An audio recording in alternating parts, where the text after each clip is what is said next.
আগামী ৩ তারিখের পূর্বে বিতর্কিত নারী কমিশনের প্রস্তাবনা প্রত্যাখ্যান করে প্রত্যাহার করে এই কমিশন যদি বাতিল না করা হয়, পরবর্তী উদ্যান থেকে পরবর্তী কর্মসূচি ঘোষণা করতে বাধ্য হবে হেফাজতে ইসলাম।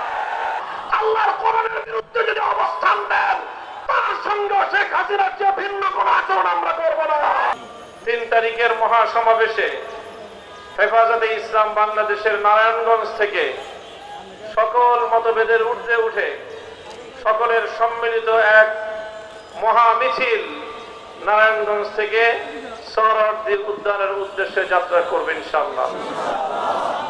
আমাদের সাংগঠনিক কিছু মতপার্থক্য রয়েছে, ইনশাআল্লাহ ৩ তারিখে আমরা সেই মতপার্থক্যের ঊর্ধ্বে উঠে সকলে সম্মিলিতভাবে প্রস্তুতি নিয়ে ৩ তারিখের মহাসমাবেশকে বাস্তবায়ন করব।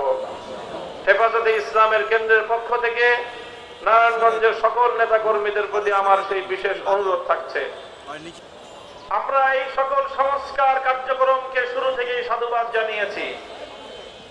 ৬টি সংস্কার কমিশন গঠন করা হয়েছে, ৫টি সংস্কার কমিশনের প্রস্তাবনাকে আমরা স্বাগত জানিয়েছি। এ দ্বারা স্পষ্ট প্রতীয়মান হয় হেফাজতে ইসলাম বাংলাদেশ এবং দেশের আলেম সমাজ, ইসলাম প্রিয় জনগণ বাংলাদেশের বর্তমান সংস্কার কার্যক্রমের সবচেয়ে বেশি সহযোগী শক্তি। কিন্তু দুঃখ এবং ভারাক্রান্ত হৃদয় নিয়ে বলতে হয়, বিগত 19শে এপ্রিল নারী বিষয়ক সংস্কার কমিশন যেই প্রস্তাবনা উপস্থাপন করেছে, এটা দেখে আমরা স্বাগত জানাবো তো দূরের কথা, বাংলাদেশের আলেম সমাজ এবং ইসলাম প্রিয় জনতা আমরা স্তম্ভিত হয়ে পড়েছি। আমরা এখনো পর্যন্ত কল্পনাও করতে পারছি না, চিন্তা করতে পারছি না যে আগস্ট বিপ্লবের পরবর্তী বাংলাদেশেও এই ধরনের কোরআনের বিরুদ্ধে কটাক্ষকারী কোন প্রস্তাব রাষ্ট্রীয় পর্যায়ে উত্থাপিত হতে পারে। এখানে যে প্রস্তাবনা করা হয়েছে আমরা বিস্তারিত আমাদের বক্তব্যগুলোর মাধ্যমে লিখিতভাবে জাতির সামনে উপস্থাপন করেছি।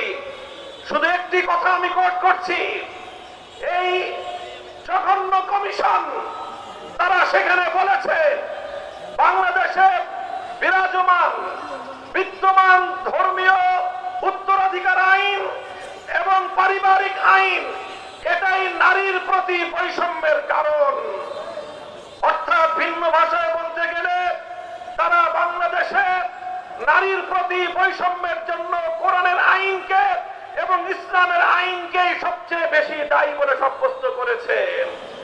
হে ধর্মপ্রাণ মুসলমান, আল্লাহতে বিশ্বাসী, আল্লাহর কোরআনে বিশ্বাসী মুসলমানদের কাছে আমি জিজ্ঞাসা করতে চাই, আল্লাহর কোরআন আল্লাহর জমিন থেকে সকল বৈষম্য দূর করে ইনসাফ ভিত্তিক সমাজ গড়বার জন্য নাজিল হয়েছে, কথা বিশ্বাস করো কিনা?